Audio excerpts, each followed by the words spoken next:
हावड़ा आंदुल के पूर्वी पारा इलाके में एक निजी बैंक के सामने ग्राहकों का जमावड़ा। आप देख रहे हैं न्यूज़ लाइन कोलकाता। मामला ये पता चला है कि इस बैंक के एक कर्मचारी ने कई ग्राहकों को लोन देने के मामले में उनसे जमा रकम ले ली, मगर उनके अकाउंट में ना ही डाला और ना ही उनकी लोन सेक्शन हुई। कई लोगों का ये भी कहना है कि मैंने अपने लोन के सेटलमेंट के लिए 5 लाख से ज़्यादा रुपए दिए, लेकिन मेरा लोन सेटलमेंट भी नहीं हुआ और मेरे लोन के पैसे मेरे अकाउंट से काटे जा रहे हैं। और कुछ लोगों का ये भी कहना है कि मेरा नाम पे जो है लोन सेक्शन कर लिया गया, मगर उसके पैसे मुझे नहीं मिले, जबकि मैंने अपने पिछले लोन को चुकाने के लिए 4 लाख से ज़्यादा पैसे बैंक कर्मचारी को दिए। एक ही कर्मचारी के ऊपर इतने सारे अभियोग। इस मामले को लेकर बैंक के सामने पुलिस प्रशासन के साथ लोगों का जमावड़ा जम गया। आइए देखते हैं क्या कुछ कहना है ग्राहकों का इस मामले में पूरे विस्तार के साथ। न्यूज़ लाइन कोलकाता के माध्यम 4,66,000 টাকা আমার লোন ক্লোজ করার জন্য ওকে দিয়েছি, অ্যাকাউন্টে জমা করেনি। অতএব আমার 5,20,000 টাকা লোন স্যাংশন করে অ্যাকাউন্টে ওদের ঢুকে গিয়েছে হয়তো। তো আজিমা ড্রেসেস আমার ড্রেসের নাম। 5,20,000 টাকা সামনের সপ্তাহ শুক্রবার থেকে লোন স্যাংশন হয়ে টাকা ঢুকে গিয়েছে, সেই টাকাটাও আমি পাইনি। ব্যাংকেরই একটা মানে এমপ্লয়কে, কৌশিক পারুইকে। সে কি ব্যাংকের এমপ্লয়? Bank employ. আজকে 8 মাস আমাকে ঘোরাচ্ছে, 8 মাস ধরে ওর পিছনে ঘুরছি আমি। মানে আজকে কালকে দেবে, এই স্যাংশন হয়ে গেছে, স্যার আসেনি, এই করে কাটাচ্ছে। মানে আপনি কি অবশ্যই একটা লোন আমার চলছিল, সেটাকে ক্লোজ করে দিয়েছি। 4,66,000 ডিউ ছিল, সেটাকে ক্লোজ করে দিয়েছি। আদৌ আমার অ্যাকাউন্টেও ক্লোজ করেন, ডিউই দেখাচ্ছে। আবার 5,20,000 টাকা স্যাংশন হয়ে আমার স্যাংশন লেটার দিয়ে টাকা ঢুকে গিয়েছে, টাকাটা আমাকে দেয়নি। এই যে 8 মাস আগে দিয়েছিলাম টাকাটা, ক্যাশটা। আর আমার লোন স্যাংশন হয়ে পাস হয়েছে, মানে বিশদ হয়েছে এই রিসেন্ট সপ্তাহখানেক হচ্ছে।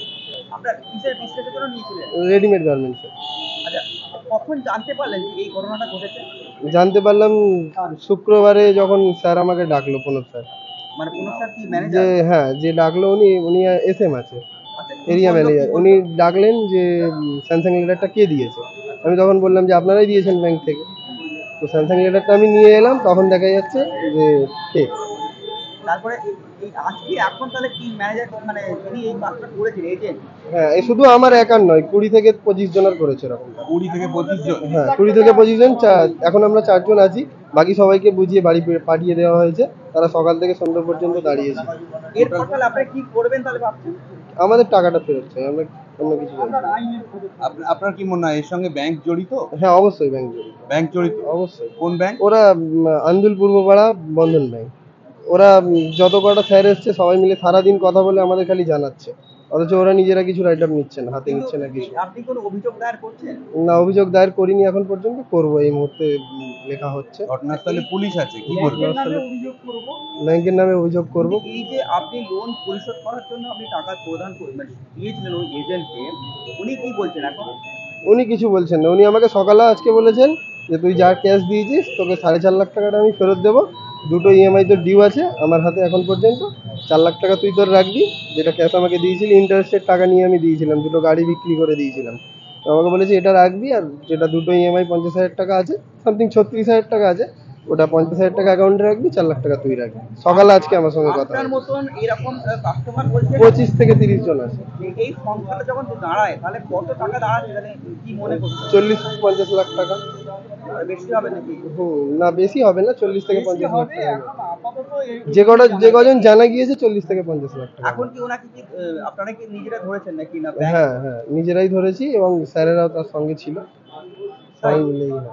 তাহলে এই যে ঘটনাটা কতটা নিজেকে মনে করছেন যে ইনসিকিউর করছেন কতটা? নিরাপত্তা কতটা আছে? পুলিশ আছে এখানে, কি বলবেন? বলার বক্তব্য আমার একটাই, টাকাটা ফেরত হলেই হবে। আপনার নাম? আমার নাম শেখ নাজিম, কোথাকার বাসিন্দা? পাঁচপাড়া। শনিবার রাত্রির এই প্রায় 9টা ওভার হয়ে গেছে, সামনে কেন দাঁড়িয়েছেন আপনারা? আমরা দাঁড়িয়ে আছি এখানে ব্যাংকে আমাদের লোন শোধ করার জন্য 5,75,000 টাকা আমি এখানে চেক জমা দিয়েছিলাম। মানে আগে আপনি কোনো লোন নিয়েছিলেন? হ্যাঁ, ওই লোনটাকে ক্লিয়ার করার জন্য আমি এখানে 5,75,000 ব্যাংকে এসে ওনার স্টাফকে কৌশিক পারুইকে দিলাম। এবার দেওয়ার পরে ও বললো ঠিক আছে, নামটা লেখার দরকার নেই, আমি আমার স্যারকে জেনে নেবো কীভাবে নামটা লেখা হবে, লিখে নিয়ে আমরা টাকা তোমার লোনটা শোধ করে দেবো। এবারে আমি যখন ওটা দিয়ে চলে গেছি দেখি পার্সোনাল নামে টাকা কাটে। আমি ওকে জিজ্ঞেস করলাম পার্সোনাল নামে টাকাটা কাটলো কেন? বললো ওটা আমাদের স্যারের নাম আছে, স্যার পরে ওটা অ্যাডজাস্টমেন্ট করে আপনার লোনটা ক্লিয়ার করে এনওসি দিয়ে দেবে। কিন্তু সেটা আজ অব্দি পাইনি। 15 দিন ধরে, 15 এপ্রিল 2024 আমি ওনাকে দিয়েছিলাম চেক। অ্যাকাউন্টটা ডেবিট হয়েছে ওই 15 এপ্রিলেই ডেবিট হয়েছে। কিন্তু এই যে ঘটনাটা ঘটলো, আপনি আজকে কখন জানতে পারলেন? আজকে সকালে ওই 10:30 যখন আমি আসি, কৌশিক ছিল, ওনাদের সিনিয়র স্যার ছিল, ওনাদেরকে ব্যাপারটা বলতেই তখন ওনারা বললেন যে আমরা তো এরকম কিছু বুঝতে পারিনি, কিন্তু তারপরে অনেকেই ঢুকতে ঢুকতে প্রচুর লোকের কেস ধরা পড়েছে এখানে। মিনিমাম আমি যখন আসি তখন 15-20টা লোক ছিল, কারো 3 লাখ, কারো 5 লাখ, কারো 4 লাখ, এরমভাবে সবাই টাকা এখানে ধরা পড়লো। মোটামুটি এখন যা শুনতে পাচ্ছি 35 থেকে 40 লাখ টাকার। আপনি কি লোন পরিশোধ করে আবার লোন কি নিতে চেয়েছিলেন? না, সেটা আমাকে বললো যে তুমি আগে এটা ক্লিয়ার করো, দেখবো। আপনি কোনো বিজনেসের পারপাসে লোন নিয়েছিলেন? হ্যাঁ। কিন্তু এই অ্যামাউন্টটা কি আপনি ক্যাশে পেমেন্ট করেছিলেন? না, চেকে পেমেন্ট করেছি। চেকে ব্যাংকে এসেই আমি চেক দিয়েছি ওনাকে, উনি ওনার থেকে। তার মানে এই যে যার বিরুদ্ধে অভিযোগটা, এজেন্টের কথা বলছেন, ইনি তো ব্যাংকের স্টাফ। হ্যাঁ, ইনি ব্যাংকের স্টাফ, অনেক দিনের স্টাফ। এর আগে লোনটা আমার ইনি করে দিয়েছেন। তাকে বিশ্বাস করে? হ্যাঁ, বিশ্বাস করে। এর আগেও আমরা চেক দিতাম, উনি এসে জমা দিয়ে দিতেন, অনেকবার ব্যাংকে টাকা দিয়ে নিয়ে আসতেন, অনেক কিছু, অনেক দিনের সম্পর্ক। এটা কি ব্যক্তিগত বলে মনে হচ্ছে না ব্যাংক? মানে দেখুন, আমাকে এইভাবে বলা আছে যে আপনার লোনটা ক্লিয়ার করুন, আমি দেখছি পরে আবার যদি বাড়িয়ে দেওয়া যেতে পারে, এরকম ব্যাপার। এবার ব্যাংকের ব্যাপার কি, ওরা দুজন মিলে আছে, আমরা কি করে বুঝবো? কিন্তু এখন পুলিশ প্রশাসন এসছে, আপনাদের দাবি কি? আমাদের দাবি আমার টাকা পেয়ে যাই, এটাই দাবি। আর কি, নাহলে আমার লোনটা শোধ করে ওটাকে এনওসি দিয়ে দিই। ম্যানেজারের কাছে খবরটা পৌঁছেছে, ম্যানেজার কি বক্তব্য বলছেন? এখন ওনারা বলছে আমরা এই সময় ব্যাপারটা আজকে জানতে পারলাম, এরপরে আমরা নিজেরা দেখছি ওটা কিভাবে কি করব, এইভাবে বলছে, কিন্তু কোনো লিখিত কিছু আমাদেরকে আশ্বাসন দিচ্ছে। আপনি কি অভিযোগ জানাবেন? অভিযোগ তো জানাচ্ছি, আমি তো থানাকে কমপ্লেন করলাম। থানা কি বলছে? থানা বললো আমরা এইসব জানলাম, এবারে আমরা দেখবো কি করে। এই যে ব্যাংকের মাধ্যমে যে এই যে ফ্রড যেটা হলো, এটাকে কি মনে করছেন দাদা?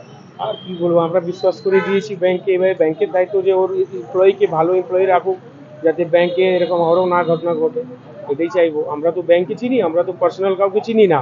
এবারে ব্যাংকে বসেও আমার থেকে চেয়েছে, আমি ব্যাংকে দিয়েছি, আমি তো কোনো রাস্তার লোককে দেইনি। এবারে ওনার ঘরের ভেতরে যদি চোর থাকে সেটা তো ওনাদের ধরা দায়িত্ব।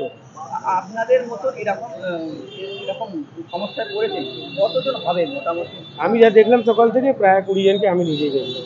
তার বেশি হতে পারে মনে করছেন? এবার কি হবে এটা? আপনারা যে অভিযোগ দিয়েছেন, অভিযোগে কতজনের নাম আছে? আমি আমার পার্সোনাল দিয়েছি।